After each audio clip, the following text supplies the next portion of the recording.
So this is the day in the life commentating on All-Ireland Championship hurling. So I commentate for Tipp FM. So we're covering radio broadcast of Tipperary versus Galway in the All-Ireland Senior Hurling Championship quarter-final. This game was on the Gaelic Grounds last Saturday. And of course, the preparation for this game starts a couple of days beforehand. Team news comes out on a Thursday.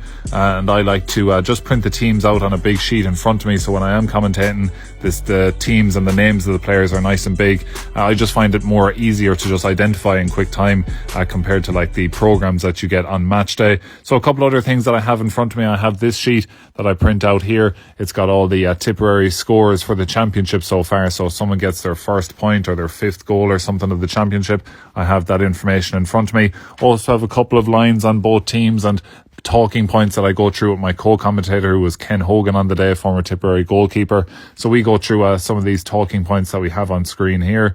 Also some notes on Tipperary, some notes on Galway as well. Just little bits and facts and information. All that goes into this blue hardback that's absolutely bet us under from going to different games. And then come game day itself, I pack up the equipment into the boot and off we go to Limerick. We got about 4 or 5 boxes to carry in there, and along with my bag that I bring in with my hardback and bottles of water and things like that. So off we go to the Gaelic Grounds, just about a 40-minute drive here from Nina, maybe half an hour or so drive from Nina. And we park in Duns and Jetland outside the Gaelic Grounds, and we make our way to the stadium. Of course, Clare and Dublin were playing when we got there, so we couldn't go up to the press box straight away. So we have allocated seats there, and we get to watch the first game with a pretty nice view. But by the time that is over, it's time to go to work, and we walk up the steps to the gantry, to the commentary position. So we go up these steps at the back of the Mackey stand and make our way into box number 1, where we are situated for the day. And you'll get to see the view here. So this is the view we have.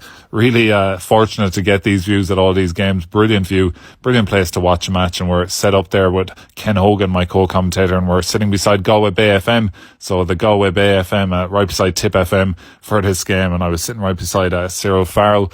And I'm just getting all the commentary equipment ready there. So this box that I'm plugging in there now, that's the main tie line that links back to the broadcast studio and goes out on air. So we just plug that in. It works over SIM cards, and it also works over the internet as well. So I'm just plugging in the internet there today, because you definitely would need to be using the internet in a stadium with 35,000 people, as everyone will be using the SIM cards, the 3G or 4G networks. So you need to be using the broadband to get that good connection and make sure you stay on air.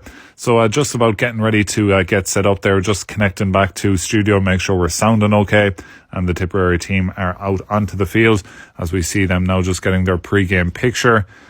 And you'll see my notes now in front of me. This is how I line them up, and I have my pen with me there as well. So every time a player gets a score, I just mark that down in front of me, and I have the program there in front of me, because that just helps me if there's a player from a club I'm not too sure about from the opposition. I'm able to have a quick look down there at that. So just a few chatting away with Ken, my co-commentator, before the game, just about what we're going to go through and what he thinks of the game. And then once the game is underway, what can you do? Only commentate on what's in front of you and try and be as descriptive as possible. And we'll just cut to a clip of John McGrath's goal. Morris, and now it's a chance for Conor Bowe. He strikes us high and long, and it's going to be an awkward one for the goalkeeper to deal with. Almost chance for Jason Ford, chance for a goal. It's goal for Tipperary. A goal for Tipperary. A long high ball went in, and who got it? Only that man again, John McGrath. John McGrath is there for Tipperary when they needed a goal. So that was about as good as it got for Tipperary on that day. They weren't going to be able to make that 8-point comeback. They played quite poorly on the day, but they still did have a chance with the last couple of games. Just ram this ball in around the edge of the square.